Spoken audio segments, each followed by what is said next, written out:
welcome back to Dropped In. I am so stoked to share my friend Nicole Harlot with you today. Nicole and I met years ago. We weren't in the same training, but we were in the same community with the NLP and all the things. So I am so excited to share Nicole with you today. She is a wealth of knowledge in all things woman. And before we drop in and dive deep, I'll share your bio. So Nicole Harlot, wife and mama of two boys, Dylan and Owyn, and a new baby girl, Genna Rei, is the founder of the Womb Light Energy Modality and CEO of Harlot Co. As a womb guide and sage, divine feminine energy work and embodiment is her passion, and her mission is to support women in the discovery of their inner power and light. She has channeled, created, and founded Womb Light Energy Academy in 2020 and has over 130 practitioners in 6 countries, which is amazing. She holds many certifications in Reiki Energies, Lightarian Energies, subconscious mind practices like NLP, EFT, time techniques, hypnotherapy, coaching, and yoga. She is also a published and best-selling author of workbooks and journals specifically designed for women. Amazing, Nicole. I am, again, so stoked to have you here. Welcome, welcome, welcome. Thank you so much for having me. It's funny when you I wrote that bio like how long ago, and then hearing it read back, I'm like, oh yeah, I do all those things, right? Like stepping out from mom life, which we were just talking about, into the work that I do and serving women all over. It lights me up. Like you could see my goofy smile. Like, yes, this is exactly this is what I love doing. Oh. And thank you so much for having me here to chat about it. Yeah, I'm so grateful to dive deep. I'm so excited to dive deep with you. And literally, my body is just flooded with shivers as you speak, because from an outside perspective, I am not a mom, I'm a dog mom. And you have 3 kids. You know, you must be a generator. Are you a generator? I'm a generator. Yep. Yeah. Sacred authority. Yeah. So like you have so many things going on, and yet it appears that you are just like in this beautiful balance and this beautiful harmony. So can you share more about like your journey of what got you into the work that you facilitate and how you kind of stay in this process of continuing to be in this harmonious balance, if you will? Yeah, I love the harmony thing. I think I am always someone who mentions that, by the way. Like, no balance. There's no balance. That's unrealistic. But I'm good with harmony. I can make it flow. Yeah. Right. That's masculine and feminine. So that's really where my journey started. Is I was this very masculine energy, climbing corporate, loved spreadsheets. Hey, I still do love a good spreadsheet, but very masculine energy human, woman for a lot of my life. That's really what, I mean, I'm in the US, so I can't speak for Canada, but like really what like our culture promotes, like go to college, get a good job, climb corporate ladder, make some money, have your kids, but like that's a side job essentially, or this depiction of a stay-at-home mom who doesn't have any of that.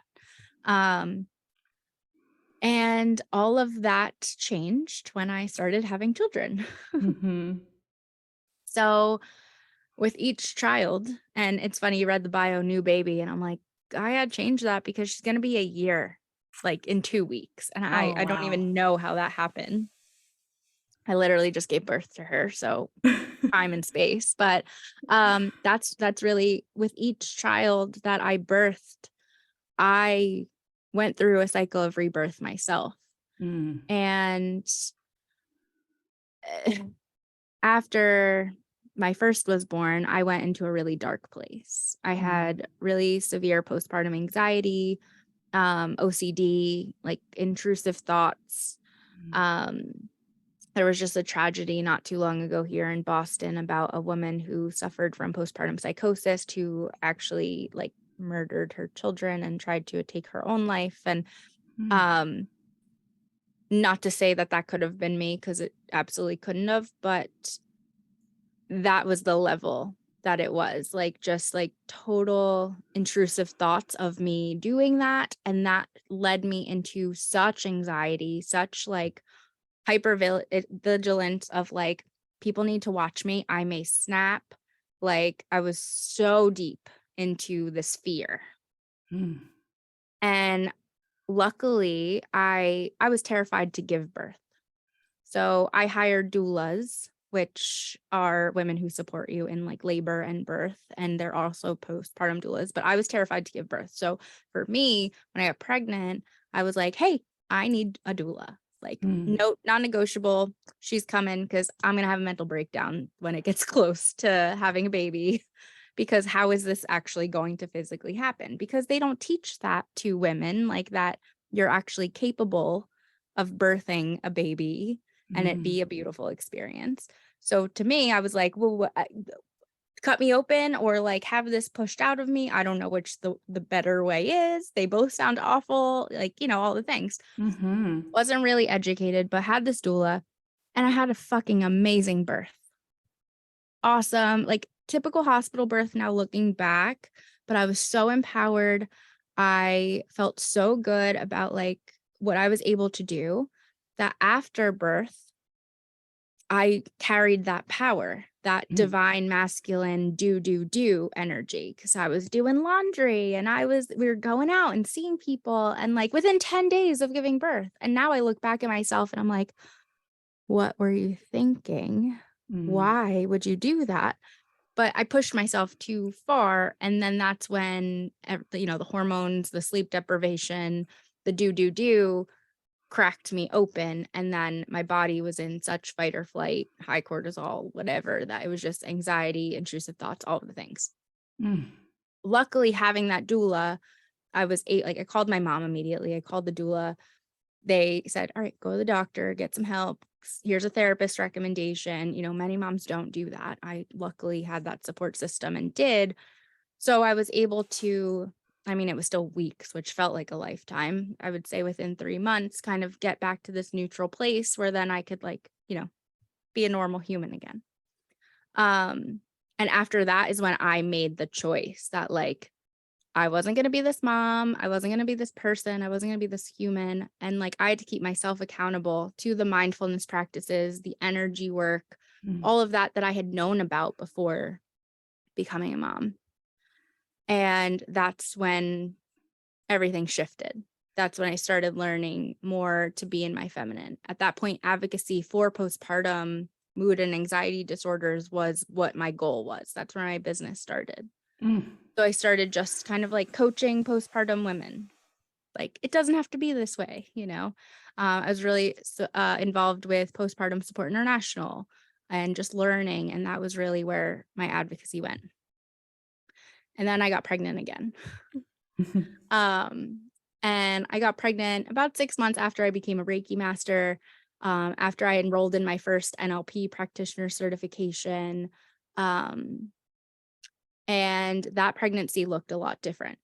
That goal of my postpartum after that birth was to not repeat what had happened, right? So everything part of my birth plan, everything part of my postpartum plan was supporting me in resting and keeping it gentle and having that village beyond just the birth, right?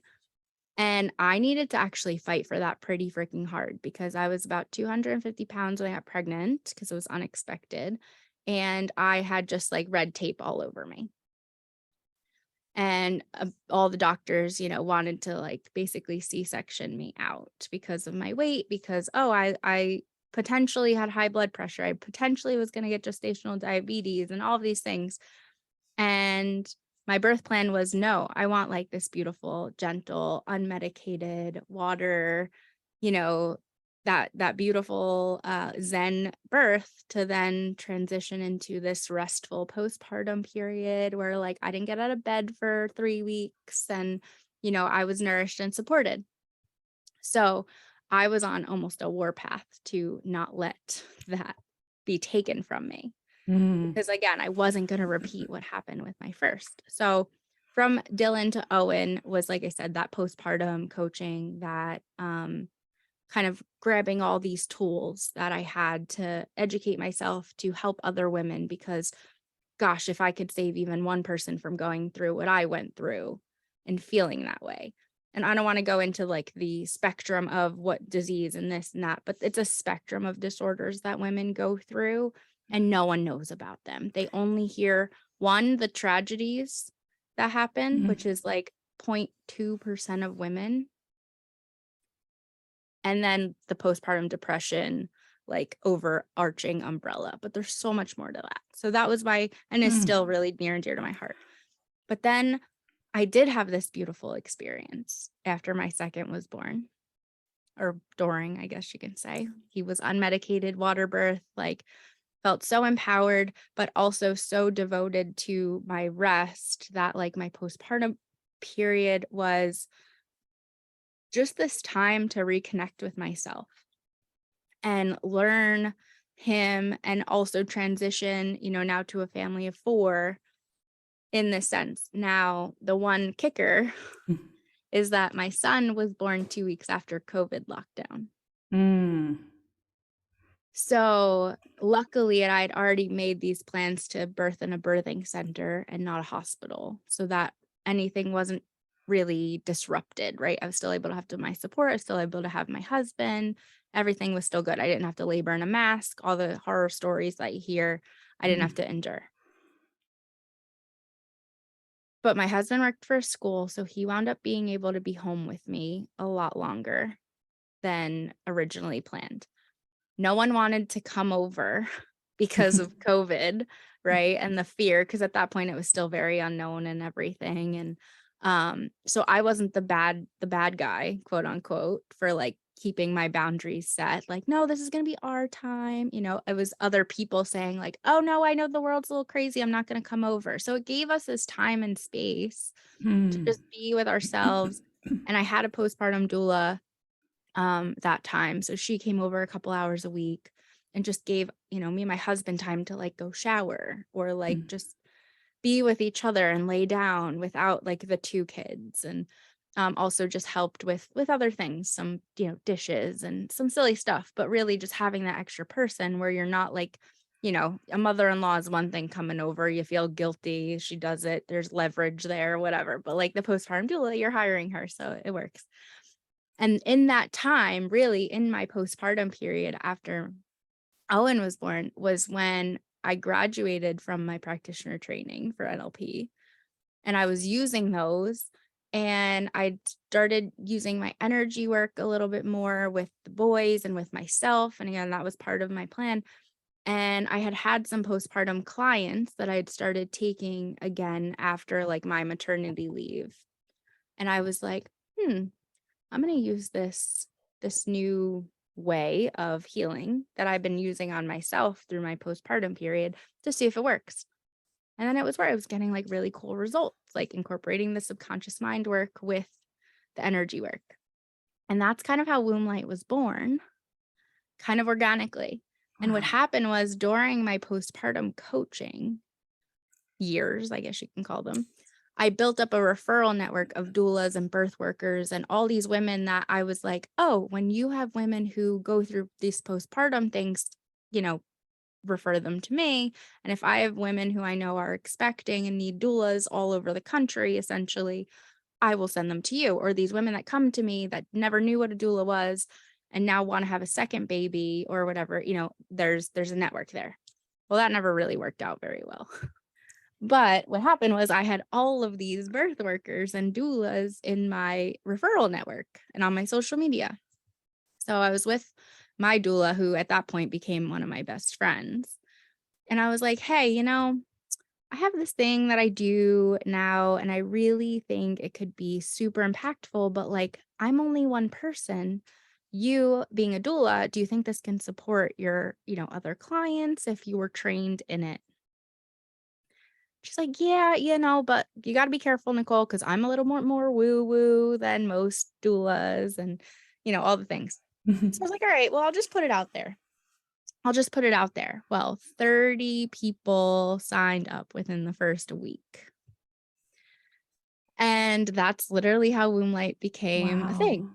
So after that, like, and I mentioned this to you before we jumped on, you know, I used to have like the naked toddler running around in the background of these classes that I was doing. And I was like, okay, this is just like, this is my purpose. This obviously is where I am meant to be. So that kind of catapulted everything. And yes, now womb light it's 3 levels, actually it's 4 because there's a self-healing version that you don't have to like practice on or anything. And doulas, birth workers, pelvic floor therapists, massage therapists, I mean, you name it. I have practitioners, you know, all around the world kind of using it. And beyond that, now it's incorporated into, because I just recently became a trainer of NLP and EFT and all of the things that we do. This past December, it's now part and evolved into what I call the WENS Institute, which is Womb Energetics and Neurosomatics. So it's Oh. taking all of the things, and I guess I have to update my bio since it's a little bit more expanded than that, and womb light is obviously part of then the multiple certifications that you get within that space as well, because it bred from there. So that all kind of came about after my third, which is this past year, while I was actually more or less when I was pregnant with Genna. Not that I stepped back from womb light, but I added in more. You know, instead of just training women to support women, I wanted to go back to supporting women myself, right? Because between the time that womb light took off, which was about September 2020, to the time where I conceived Genna, which is like summer 2021, I was full on just like training women to support women, right? And like I said, had this call to, well, I want to work with women one-on-one again. And I had gotten my master practitioner certification while I was pregnant with Genna as well. So all of these things. So last January-ish is when the Kaya Rain Wellness Sanctuary was birthed. Which is really just me, like me one-on-one, like you get me, you get my programs, you get my content. And so there's those two, I guess, versions of what I do now, which is like, am I supporting women who support women, or am I just directly supporting you as a woman? And with the Kaya Rain, which Kaya Rain is come as you are, receive all you need. It's the acronym for that. I love it. Which was the download I kept getting, was just come as you are, receive all you need. And I was like, okay. So I just kept writing that down. Like, all right, and then I saw how beautiful that turned into. And with it bred literally like a collection of journals. So I have 13 different journals, which I call the Kaya Rain collection. And they're just kind of like totems that women can start with if they don't know where to go, like, and you're, you know, struggling with boundaries, for example. I have a journal that you can go through and figure out your boundaries and how to incorporate them into your life, and how to go through the emotional reactions you get when boundaries aren't upheld, and all of the things. So from there, it's expanded into retreats and events and all the things. Oh All the things. my goodness, Yeah. Nicole, So you I are a can't even gift. generator for sure. It's Generator for sure. Next level yeah. generator. And I think, you know what?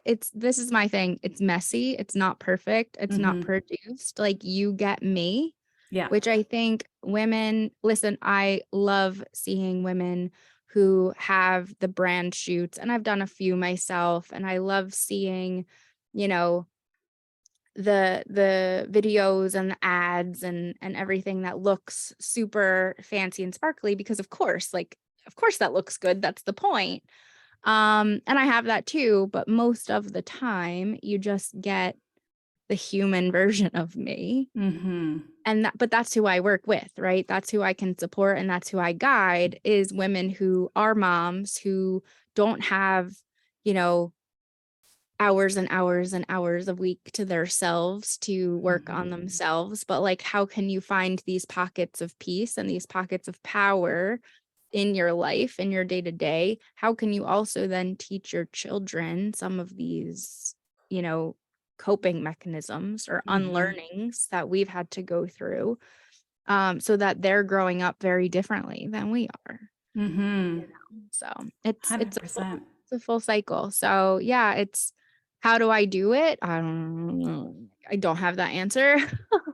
I make the choice every day, Yeah. right? And some days it looks like I'm not doing anything. And other days it looks like I'm just going to pour out what comes out. And if it makes sense, it makes sense. I've also, I think my background in like the corporate, like allows me to be super resourceful and like all the tech stuff and all of the back end system stuff of being an entrepreneur. Like I'm good with all of that. It's easy for me to like just figure it out. So I think that makes it a little bit easier too. Yeah, no doubt. I love all of this, and I'm just like, you're so inspiring, especially, I mean, I, I would hope that whoever is doing the work that they're doing, like there's a huge reason as to why they're doing it on a personal level, like from their own personal experience. And I love that you have channeled all of this as a result from your first experience. And I'm so sorry you went through that. And I'm so grateful that you have really come into this place of your power and to support women who are more than likely suffering in silence because this isn't spoken about. So, like, deep bows to you, girlfriend. Like, awesome, awesome, awesome. So, I also love when we were tapping into before the conversation, before we hit record, just like how, like, it's like you give this permission slip to the mompreneurs to be authentic and to like take that messy action and to, if you're recording something or if you're shooting a video and your kids come in, like allowing that to be a part of your messaging and a part of your branding. I love that. So can you speak more into that? Because I think, like you said, we all feel like I'm not a mom, but I would imagine as a mom, like, we need to have everything perfect and dialed in and critiqued. Right. Well, and that's the thing, right? Our world, the society that we live in is constantly critiquing us, constantly giving us expectations that are unrealistic to meet. The event that I'm doing right now called Activate Your Feminine Superpowers, that's literally what it's become, is like just this constant reminder to us that there are billions and billions of dollars spent to make us feel not enough. Right? Like, especially as women, especially as mothers, there is so much media consumption, everything to get us to buy the next best thing that's going to make us enough. Right. And that's not a knock to like the beauty industry, the fashion industry, any kind of industry out there. Like, listen, I get it. We all, but it's the truth. Like, so when you can take a step back and you can just allow yourself to be the medicine, allow yourself to be the power, and you make that choice, it's like self-devotion. You have to devote to yourself before allowing that in. But again, it's so easy to just slip into the conditioning, right? We've been conditioned by our parents who haven't known any better, and the media and the corporations and the government and all of the things, to reach this bar, right? There's this one reel on Instagram that talks about being a woman, and it's like, parent like you don't have a job and work like you don't have kids. Like, that's the expectation, right? Unrealistic. And if we just like, I can laugh about that. If you say that, like, okay, so work like you don't have kids, and then parent like you don't have a job.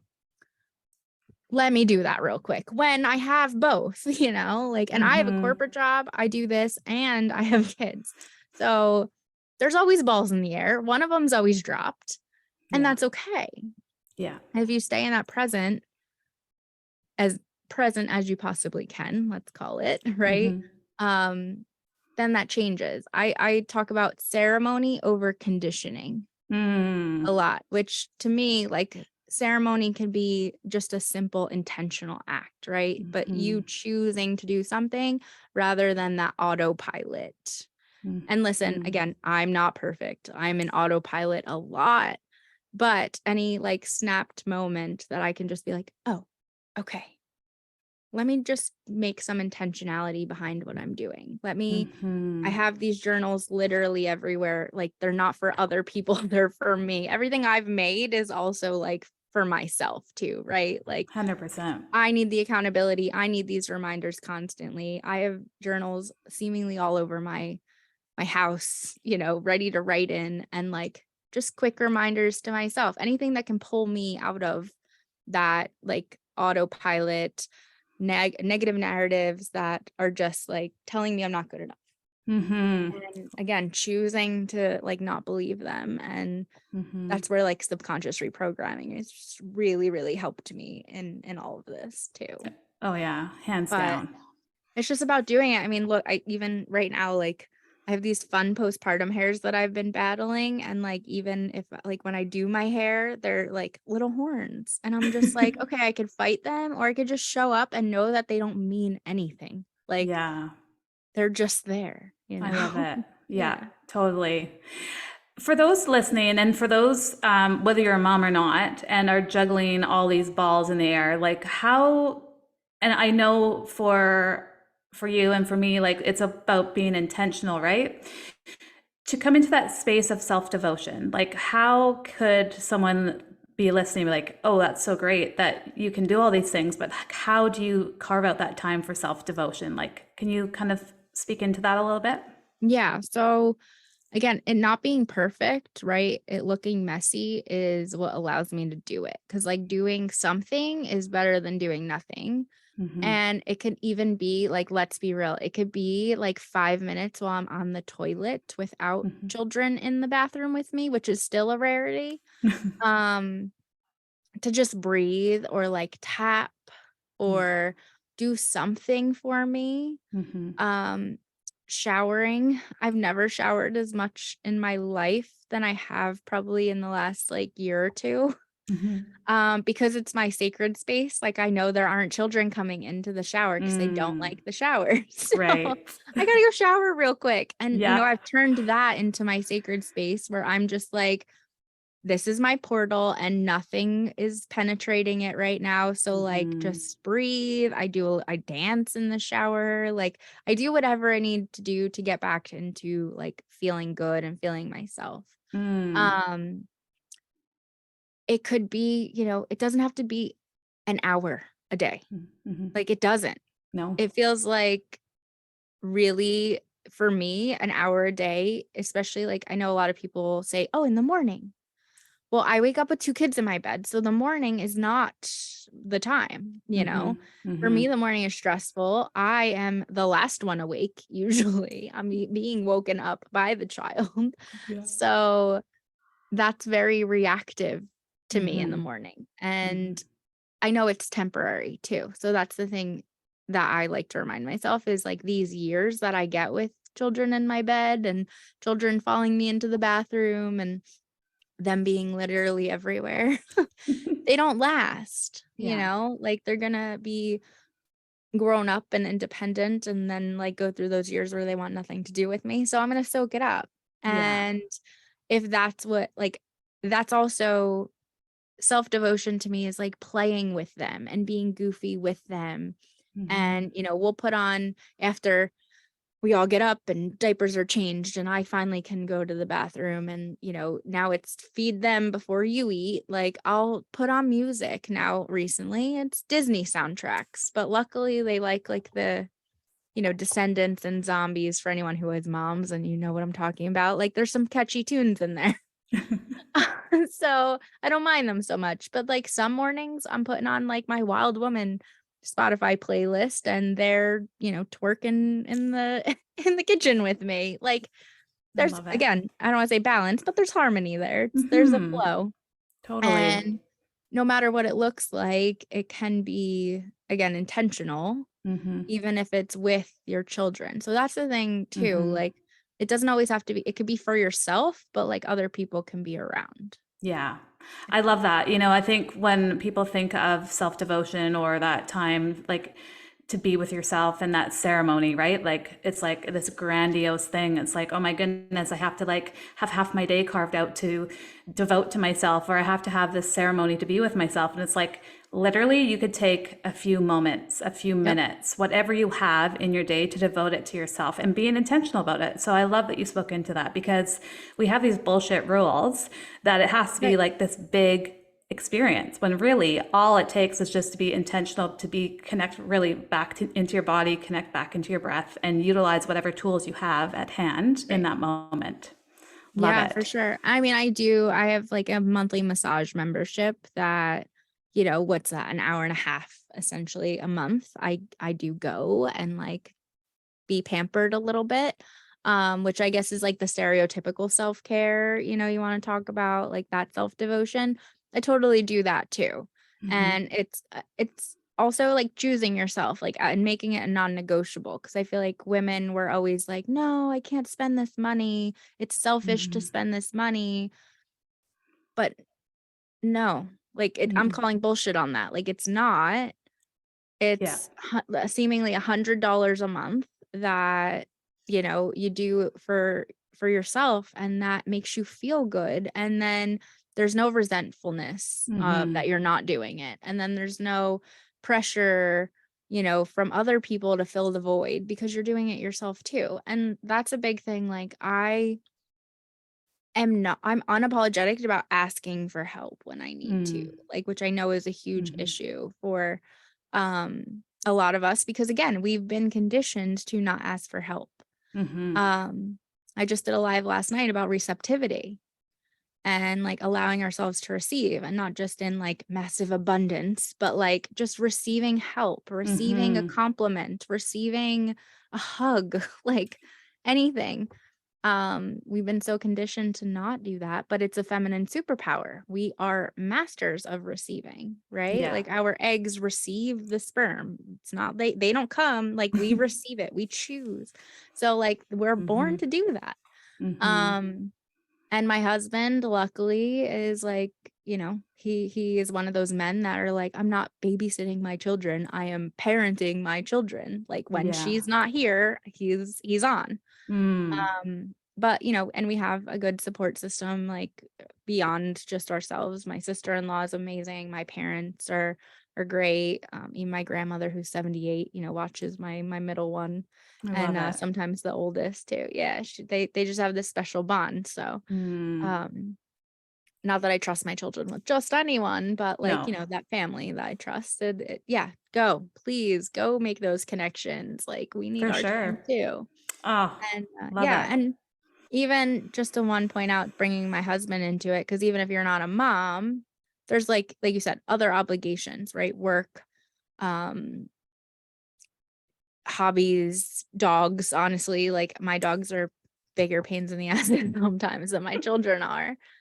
Um, you have other obligations in your life, and like choosing yourself, and like also your partner too. Mm-hmm.